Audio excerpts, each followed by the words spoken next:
ನಮಸ್ಕಾರ ಗೆಳೆಯರೆ, Kannada share market ಚಾನಲ್ಗೆ ತಮ್ಮೆಲ್ಲರಿಗೂ ಆತ್ಮೀಯ ಸ್ವಾಗತವನ್ನು ಕೋರ್ತಾ ಇದ್ದೀನಿ. ಇವತ್ತು ನಾವು ಕ್ಯಾಂಡಲ್ಸ್ಟಿಕ್ಸ್ ಅಂದರೆ ಏನು ಅನ್ನೋದನ್ನು ನೋಡೋಣ.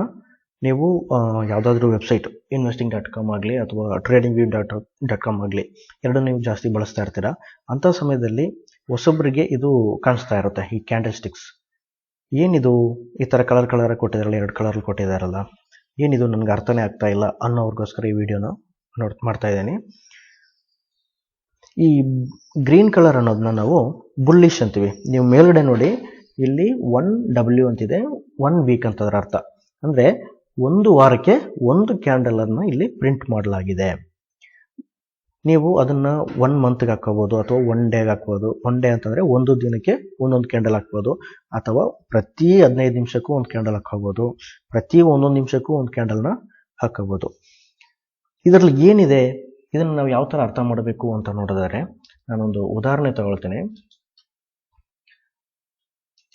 ಒಂದು ಕಂಪನಿ ಇದೆ, ABC ಅನ್ನೋ ಕಂಪನಿ ಇದೆ. ಅದು ಬೆಳಿಗ್ಗೆ ಓಪನ್ ಆದಾಗ ಏನಾಗುತ್ತೆ, 100 ರೂಪಾಯಿ ಅನ್ನೋ ಸ್ಟಾಕ್ ಪ್ರೈಸಲ್ಲಿ ಓಪನ್ ಆಗುತ್ತೆ. ಸ್ವಲ್ಪ ಹೊತ್ತಾದಮೇಲೆ ಲೋ ಆಗುತ್ತೆ. ಲೋ ಅಂತಂದರೆ 100 ರೂಪಾಯಿಗಿಂತ ಕಡಿಮೆ ಬರುತ್ತೆ, 90 ರೂಪಾಯಿವರೆಗೂ ಕಡಿಮೆ ಬಂತು. ಅದಾದಮೇಲೆ ಹೈ ಆಯಿತು. ಹೈ ಅಂತಂದರೆ ಓಪನ್ ಆದಾಗ 100 ರೂಪಾಯಿ ಇತ್ತಲ್ವಾ, ಅದಕ್ಕಿಂತ ಜಾಸ್ತಿ ಹೈ ಆಯಿತು, ಅಂದರೆ 110 ರೂಪಾಯಿ ಆಯಿತು. ಸಂಜೆ 3:15ಗೆ ಕ್ಲೋಸ್ ಆದಾಗ ಕ್ಲೋಸ್ ಪ್ರೈಸು 105 ರೂಪಾಯಿಗೆ ಕ್ಲೋಸ್ ಆಯಿತು. ಇದನ್ನು ನಾವು ಕ್ಯಾಂಡಲಲ್ಲಿ ತೋರಿಸ್ತಾರೆ. ಯಾವ ಥರ ತೋರಿಸೋದು ನೀವೇ ನೋಡಿ.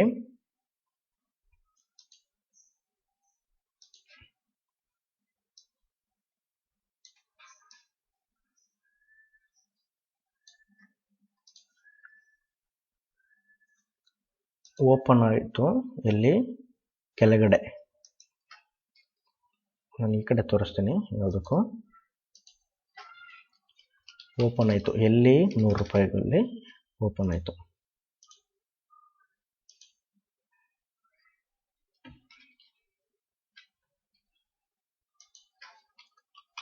ಓಪನ್ 100. ಸಂಜೆ ಕ್ಲೋಸ್ ಆದಾಗ ಎಲ್ಲಿ ಕ್ಲೋಸ್ ಆಗಿದ್ದು 105 ರೂಪಾಯಿನಲ್ಲಿ ಕ್ಲೋಸ್ ಆಯಿತು. ಇದರ ಮಧ್ಯ ಗ್ಯಾಪಲ್ಲಿ ಏನಾಗಿದೆ, ಆ ಒಂದು ದಿನದಲ್ಲಿ 9:15ಗೆ 100 ರೂಪಾಯಿಗೆ ಓಪನ್ ಆಯಿತು, 3:15ಗೆ 105 ರೂಪಾಯಿನಲ್ಲಿ ಕ್ಲೋಸ್ ಆಯಿತು. ಇದರ ಮಧ್ಯೆ ಏನಾಗಿದೆ, ಕನಿಷ್ಠ ಮತ್ತು ಗರಿಷ್ಠ ಎರಡೂ ಬೆಲೆಗಳನ್ನ ಅದು ನೋಡಿದೆ. ಲೋ ಎಲ್ಲಿ ಹೋಯಿತು, 90 ರೂಪಾಯಿಗೆ. 90 ಅನ್ನೋದು 100 ರೂಪಾಯಿಗಿಂತ ಕೆಳಗಡೆ 10 ರೂಪಾಯಿ ಕಡಿಮೆ ಕೆಳಗಡೆ ಬಂತು. ಹೈ ಅಂತಂದರೆ 100 ರೂಪಾಯಿಗಿಂತ 110 ರೂಪಾಯಿ.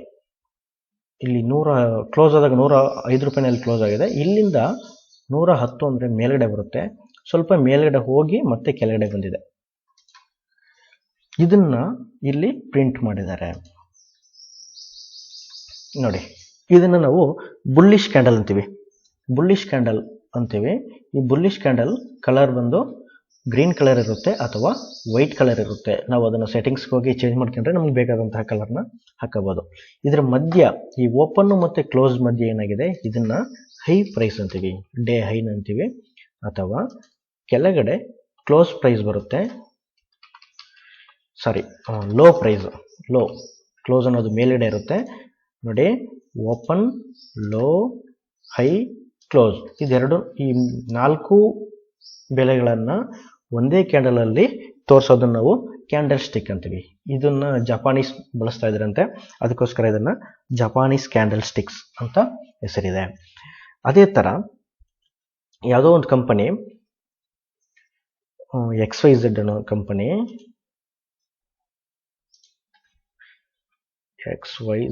ಕಂಪನಿ, ಏನಾಗಿದೆ, ಬೆಳಿಗ್ಗೆ ಓಪನ್ ಆದಾಗ 100 ರೂಪಾಯಿಗೆ ಓಪನ್ ಆಯಿತು. ಸ್ವಲ್ಪ ಹೊತ್ತಾದಮೇಲೆ ಹೈ ಆಯಿತು. ಹೈ ಅಂತಂದರೆ 110 ರೂಪಾಯಿಗೆ ಹೋಯಿತು. ಅದಾದಮೇಲೆ ಲೋ 80 ರೂಪಾಯಿ ಬಂತು. ಅದಾದಮೇಲೆ ಕ್ಲೋಸ್ ಆದಾಗ, ಸಂಜೆ ಆದಾಗ ಏನಾಗೋಯಿತು, 90 ರೂಪಾಯಿಗೆ ಕ್ಲೋಸ್ ಆಯಿತು. ಓಪನ್ 100, ಹೈ 110, ಲೋ 80, ಕ್ಲೋಸ್ ಆಗಿದ್ದು 90 ರೂಪೀಸ್ಗೆ. ಇಲ್ಲಿ ಓಪನ್ ಬೆಲೆಗಿಂತ, ಓಪನ್ 100 ರೂಪಾಯಿ, ಕ್ಲೋಸ್ ಅನ್ನೋದು 90 ರೂಪಾಯಿ, ಓಪನ್ಗಿಂತ ಕ್ಲೋಸ್ ಅನ್ನೋದು ಕಡಿಮೆ ಆಗಿದೆ. ಅಂದರೆ ನಾವು ಕ್ಯಾಂಡಲ್ ಅನ್ನು ಏನು ಮಾಡಬೇಕು, ರೆಡ್ ಕಲರಲ್ಲೇ ಪ್ರಿಂಟ್ ಮಾಡಬೇಕು ಆಗುತ್ತೆ. ಆಯಿತು. ಇಲ್ಲಿ ಇದರ ಮಧ್ಯೆ ಸ್ವಲ್ಪ ಹೈ ಆಗಿದೆ, 100 ಓಪನ್ ಆಗಿದ್ದು 100, 110 ಹೈ ಇದೆ. ಅದಕ್ಕೆ ನಾನು ಏನು ಮಾಡ್ತೀನಿ, ಸ್ವಲ್ಪ ಮೇಲ್ಗಡೆ ಒಂದು ಟೈಲ್ ಹಾಕ್ತೀನಿ, ಬಾಲ. ಸೊ ನಿಮಗೆ ಬಾಲನೂ ಇಂಪಾರ್ಟೆಂಟ್ ಆಗುತ್ತೆ, ಎಷ್ಟು ಉದ್ದಕ್ಕೆ ಹೋಗಿದೆ, ಎಲ್ಲಿವರೆಗೂ ಹೋಗಿದೆ, ಅದರ ಗ್ಯಾಪ್ ಎಷ್ಟಿದೆ ಅನ್ನೋದನ್ನ ನೋಡಬೇಕಾಗುತ್ತೆ. ಕ್ಲೋಸ್ ಅನ್ನೋದು 90, ಲೋ ಅನ್ನೋದು 80, ಅಂದರೆ ಒಂದು 10 ರೂಪಾಯಿ ಅದರ ಮಧ್ಯೆ ಏನಾಗಿದೆ, ತುಂಬ ಡೌನು ಕೆಳಗಡೆ ಹೋಗಿದೆ. ಸೊ ಇದನ್ನ ರೆಡ್ ಕಲರಲ್ಲಿ ಪ್ರಿಂಟ್ ಮಾಡ್ತಾರೆ. ಇದಕ್ಕೆ ಏನಾದ್ರು ಹೆಸರು ಇದೆಯಾ ಅಂತಂದರೆ, ಗ್ರೀನ್ ಕಲರ್ ಇರೋದನ್ನ ನಾವು ಬುಲ್ಲಿಶ್ ಕ್ಯಾಂಡಲ್ ಅಂತೀವಿ. ಅದೇ ಥರ ರೆಡ್ ಕಲರ್ಲಿರೋದನ್ನ ನಾವು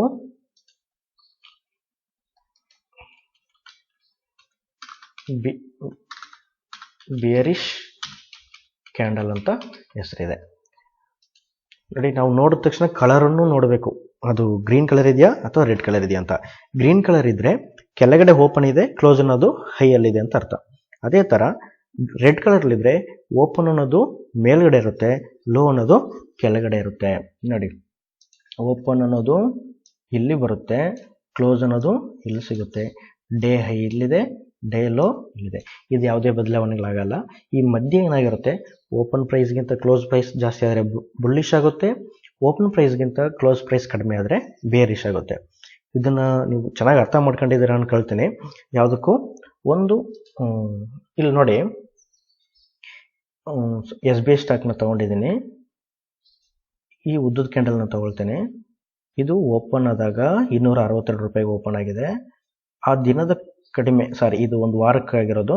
ಈ ಒಂದು ವಾರದಲ್ಲಿ 261 ರೂಪಾಯಿವರೆಗೆ ಮತ್ತೆ ಕೆಳಗಡೆ ಆಗಿ ಹೈ ಅನ್ನೋದು 296 ರೂಪಾಯಿವರೆಗೂ ಹೋಗಿದೆ.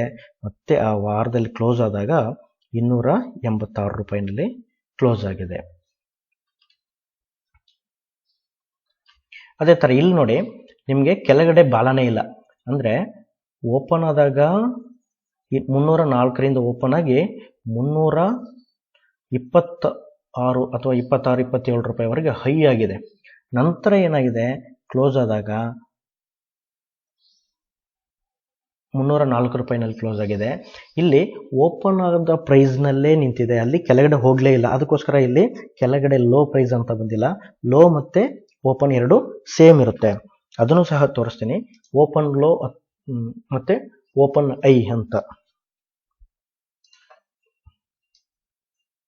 ಒಂದು ಕ್ಯಾಂಡಲ್ ಓಪನ್ ಆಯಿತು. ಇದು ರೆಡ್ ಕಲರ್ ಕ್ಯಾಂಡಲ್ ಅಂತ ಇಟ್ಕೊಳ್ಳೋಣ. ಮೇಲ್ಗಡೆ ಓಪನ್ ಆಗಿದೆ, ಓಪನ್ ಪ್ರೈಸ್ ಅನ್ನೋದು ಇಲ್ಲಿರುತ್ತೆ, ಓಪನ್ ಪ್ರೈಸ್, ಮತ್ತು ಇಲ್ಲಿ ಕ್ಲೋಸ್ ಪ್ರೈಸ್.